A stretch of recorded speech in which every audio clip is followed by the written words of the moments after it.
छोटा सा सवाल पूछ रहा हूँ जो मुझे लगता है राजस्थान में तैयारी करने वाले हर बच्चे का सवाल है। इकोनॉमिक सर्वे कैसे पढ़े? क्योंकि आजकल सवाल तो खूब आते हैं। चाहे कोई भी जी, एग्जाम है, जी चलिए सर। आरएस का हो, कोई भी एग्जाम हो, हुँ, आंकड़े तो वहीं से पूछेगा वो आपसे इकोनॉमिक, सीधा आंकड़े पूछ लेता जी। है। तो कैसे पढ़े उसको 2 मिनट में अगर बताना चाहो तो? सर पहले तो इकोनॉमिक्स आपको भूख पैदा करनी पड़ेगी कि भाई मुझे सर्वे पढ़ना है। पढ़ना है।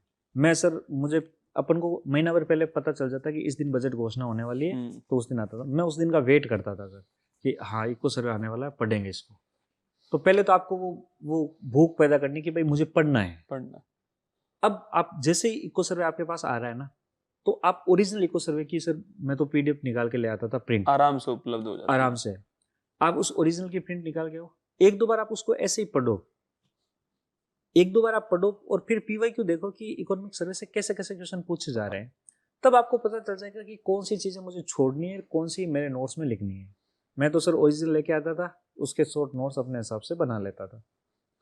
ये पर वो इस समझ तरीके में आएगा पीवाईक्यू से ही। वो पीवाईक्यू से आएगा सारी तो कि नहीं पढ़ हाँ, सकते हैं सारी तो सारे फैक्ट उसमें इंपॉर्टेंट भी नहीं है, काम के भी नहीं है। वो समझ में आएगा आपको पीवाईक्यू से पीवाईक्यू से। कि क्या पूछ रहा है और क्या छोड़ना है। तो आप पीवाईक्यू देखो पहले और फिर आप देखो इको सर्वे से क्या पढ़ना है, कैसे पढ़ना है।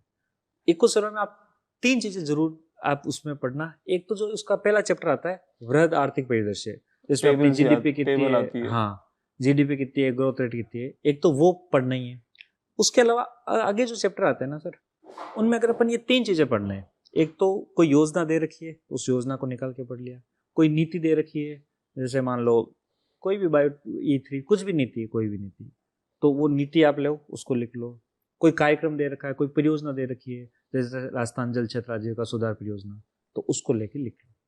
अगर आपको आगे वाले चैप्टर में ज़्यादा कुछ समझ में नहीं आ रहा, तो आगे वाले चैप्टर में आप ये 3 चीज़ें, नीतियाँ, कार्यक्रम, योजनाएँ और परियोजना, ये 4 चीज़ें पढ़ लो और पहला चैप्टर के रटने वाले फैक्ट रट लो। इस तरीके से। तो कर सकते हैं हुँ। Economic survey.